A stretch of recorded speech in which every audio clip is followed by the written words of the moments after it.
Invincible is one of the most popular and successful shows on the internet right now, and in my personal opinion, I don't think that it is deserved at all. I think this show is comparable to the Saw movies, where the writing is garbage and the only reason why anybody watches it is for the violence. This show tries so incredibly hard to make you think that Mark is a complex and layered protagonist, when in reality he's just Peter Parker, but a Mary Sue. Everybody loves him. Nolan approves of everything he does. Cecil approves of everything he does. Everybody loves him immediately, despite the fact that he fails and loses every single fight that he ever has. And why does he lose every single fight? Because it gives the writers an excuse to show off the gore, the only reason why anybody watches this show. So I'm just gonna break down the series episode by episode and give my thoughts on why I think this is just a lazy and poorly written show. The show begins with two Trump supporters storming the Capitol building, and the Avengers are like, no, if you're in the League of Nations, you're not supposed to try and storm the Capitol building. Stalin is there too, and like everything socialist, he helps and saves everybody. Stalin, put it back on the... Stalin! Then we're introduced to our protagonist, Mark bad lip-syncing Grayson. And they're doing Seance Dog twice a month, all summer. He throws a clipping trash bag into space and gets interrogated for it at dinner because he's pretty sure. I will fuck you like a pig. Start counting. 5, 6, 7. In 4, damn it, look at me. 1, 2, 3, 4. 1, 2, 3, 4. And while that's happening, we cut back to the OWCA. Darkskin, why did you call us here? Me? So none of us sounded the Amber Alert?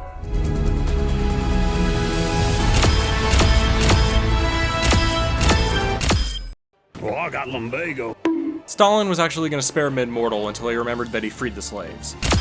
And then, like everything socialist, he collapses after killing his own people. So about 3 seconds go by and Joe Biden tells Stalin that his healthcare bill is about $3 bajillion, but thankfully Stalin is immune to the effects of the American healthcare system and he just leaves. Stalin goes to give a speech with his good friend Lenin in the audience. My fellow Americans, I killed the Guardians. Please help me pass the healthcare, Mr. Johnson Speaker. We're introduced to a couple more characters, like Duplicate, an Asian character whose superpower is overpopulation, and Rexplode, the most Arab-looking character whose superpower is blowing things up. Gonna shit blood. We also get this hilarious frame.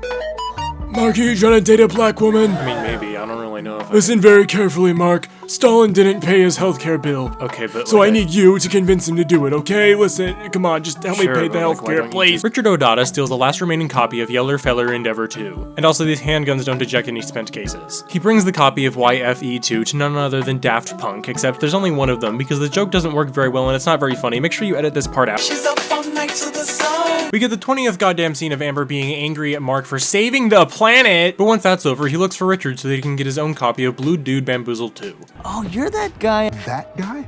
That's all you remember of me? That I was that guy? They go to steal Daft Punk's copy, but he summons a bunch of guys to start a Johnson measuring contest, and right when it's Battle Beast's turn... Wait a minute, there are women here. I need to leave immediately. We skip episode 6 because Amber is in it so much. Trash.